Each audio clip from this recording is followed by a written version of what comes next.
Welcome back to some hardcore Minecraft, and today we're starting the episode off in the stronghold where we've got this concrete duper. Because for the build today we're going to need to get some glass, and for that the easiest way is just to dupe some sand here and then convert it to glass by smelting it all. So let's put 1 2 3 1 2 3, and now all we need to do is go flick. And oops, I did that wrong. This is actually not meant to go on there, it's meant to go on here. 1 2 3 3, and then these need to be broken again, and then 1 2 3. Oops, that's funny. Redstone dust can somehow support it, but now we can turn it on like that and on like that. And now it's duplicating, so let's go through.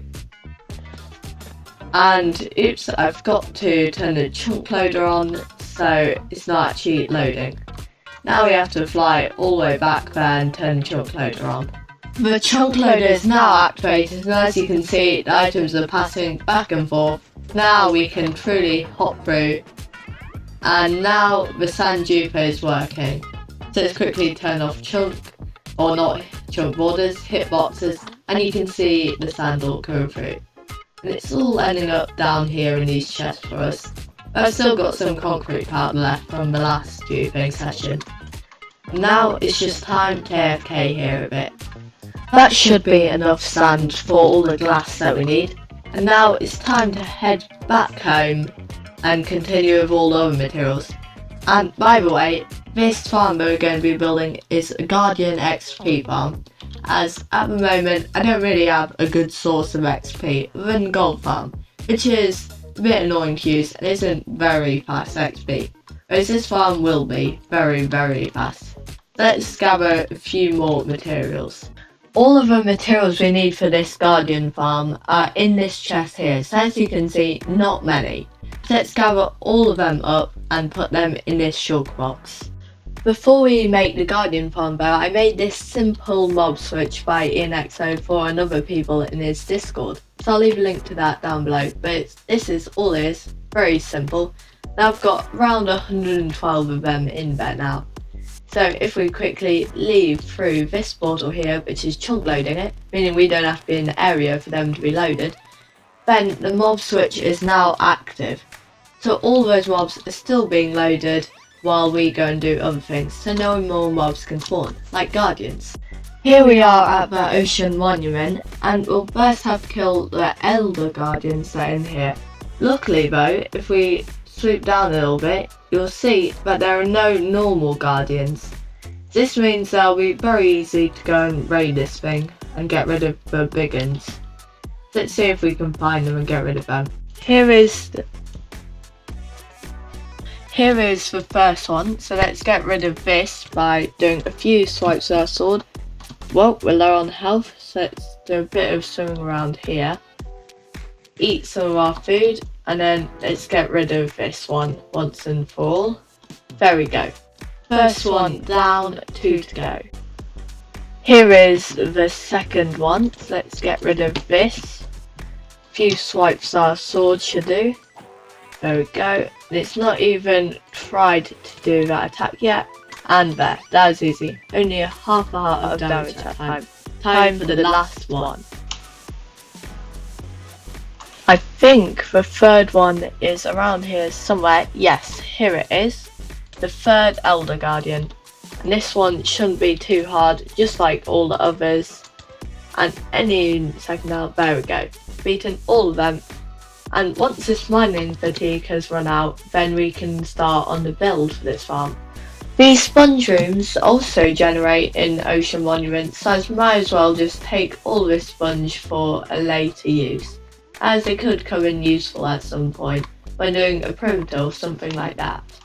Now that the temple is completely cleared of Elder Guardians, it's time to start building. So I've got this little pattern laid out, so as you can see this is a chunk border here. And then I think it's this one is right below the corner of it. And we want to start building the platform right here. So we're going to put our temporary block there.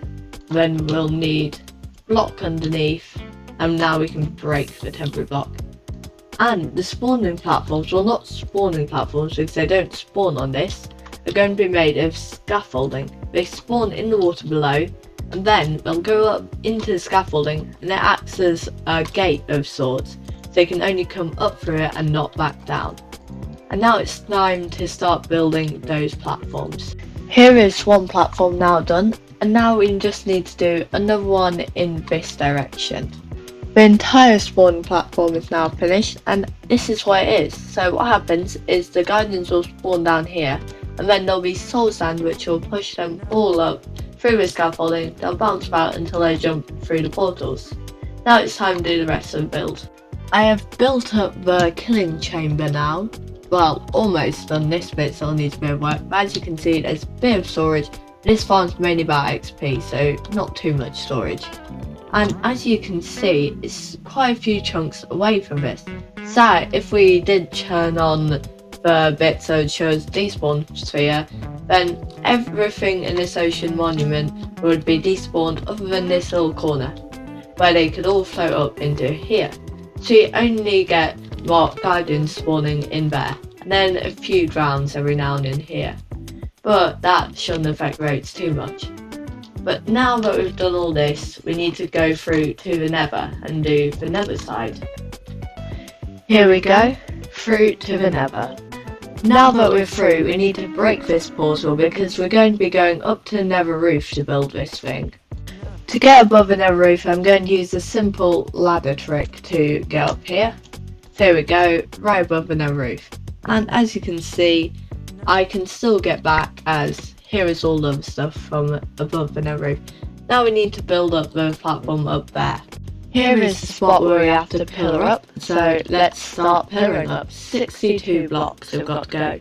Here is the nether side, and it's basically just a big box in nether here with loads of scaffolding, few fence gates, tiny bit of redstone. This hover clock will open and close fence gates, letting the guardians in and out. So now all we need to do is go back into the overworld. And I do have my open seals. Let's see if this links correctly. Hopefully it does. And if not, then I've done something wrong. And yes, it has linked correctly. So the guardians will drop down here, and of course this will be all blocked up, so they'll be in this scaffolding there where they won't entity cram. Then we can all kill them. So let's finish this bit up now. It seems like it's now working, so here are all the guardians, and we just have to hit it, and then all of the lovely XP comes to us. And also all of the items too. And as you can see, that's quite a bit of XP from just one batch. Next batch will be coming through any second now, just like that. As you can see, they all just come tumbling out of the portal, fall down, take a bit of damage on these iron bars, then the water sweeps them in here for me to kill. Now if we come and look in here, you'll see that all the items getting swept by these water streams right here into all the hoppers and stuff. I do want to quickly add 2 pistons here, one there, one there, and then 2 levers. This will allow me to recycle trades if there's not a good one. And now it's all set up for us to do enchanting, to get XP, and to get also, of course, silver prism. So let's see what level we can go up to.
that'll be all for this episode, and remember to subscribe and like, otherwise this villager who randomly wandered up here will be stuck here for the rest of eternity. So do subscribe and save this really big-headed thing. Yeah.